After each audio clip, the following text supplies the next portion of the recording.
გორის სამხედრო ჰოსპიტალის ექიმი საოკუპაციო რეჟიმის ტყვეობაშია. ალექსი მამულიას და მის თანმხლებ პირს არარსებული საზღვრის ჯგუფურად გადაკვეთას ედავებიან.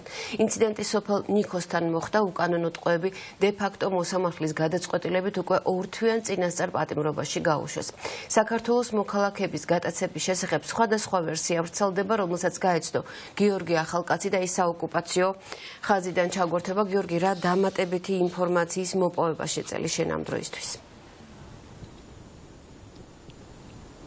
კეთი, ჩვენ დავადგინეთ, რომ სამხედრო ექიმი ალექსი მამულია საოკუპაციო რეჟიმის წარმომადგენლებმა ნათესავთან ერთად გაიტაცეს. ეს არის ვანო ჯაფიაშვილი, რომელიც გორის მუნიციპალიტეტის იმ სოფელში ცხოვრობს, რომელიც სოფელიც ესაზღვრება საოკუპაციო ხაზს. შეერაყებულმა ფორმიანებმა 26 დეკემბერს გაიტაცეს საქართველოს მოქალაქეები. თავდაპირველად გავრცელდა ინფორმაცია, რომ ექიმი ოკუპირებული ტერიტორიის სიახლოვეს ერთ-ერთი მოქალაქისთვის ოპერაციის გაკეთების მიზნით იმყოფებოდა.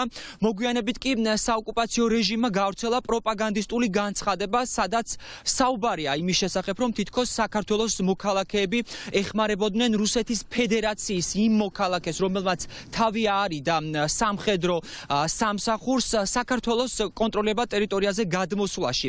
დღეს ჩვენ ვიმყოფებოდით სოფელში, სადაც ბოლოს ნახეს გატაცებულები.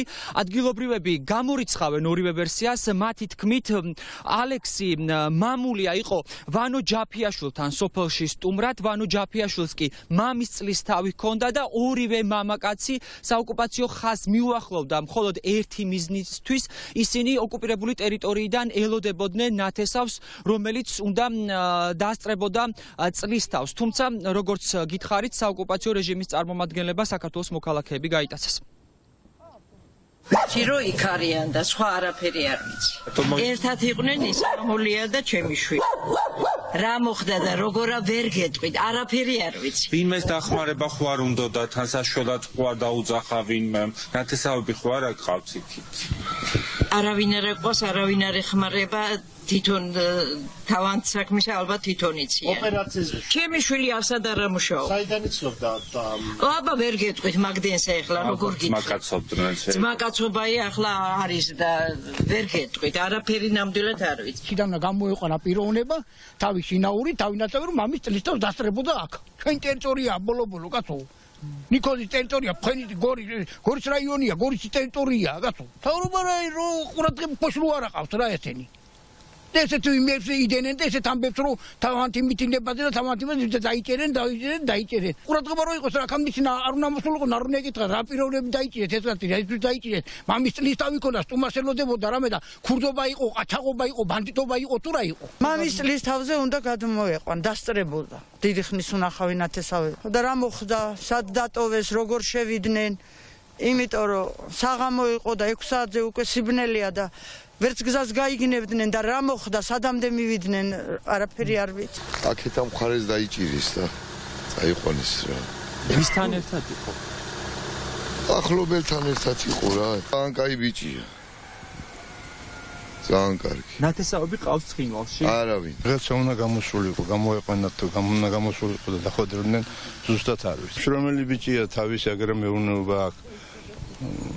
მაგალითად უცა ვერავინ ვერ იყვის. მამის წლის თავი ჰქონდა და დარჩა ეგრე რა.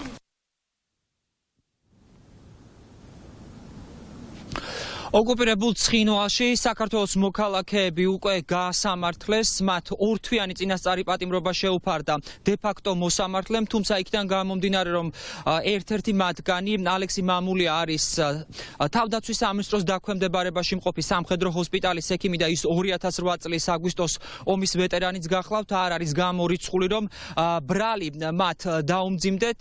ეს ინციდენტი მოხდა 26 დეკემბერს. სახელმწიფო უსაფრთხოების სამსახურმა სტანდარტული განცხადება გავრცელა მაშინ და თქვა, რომ ამოქმედებულია ევროკავშირის ცხელი ხაზი და საქმის კურსში არიან ჟენევის დისკუსიების თანათავმჯდომარეებიც. ამ საკითხთან დაკავშირებით დამატებითი ცნობები უკვე ოფიციალური უწყებების მხრიდან აღარ გავრცელებულა.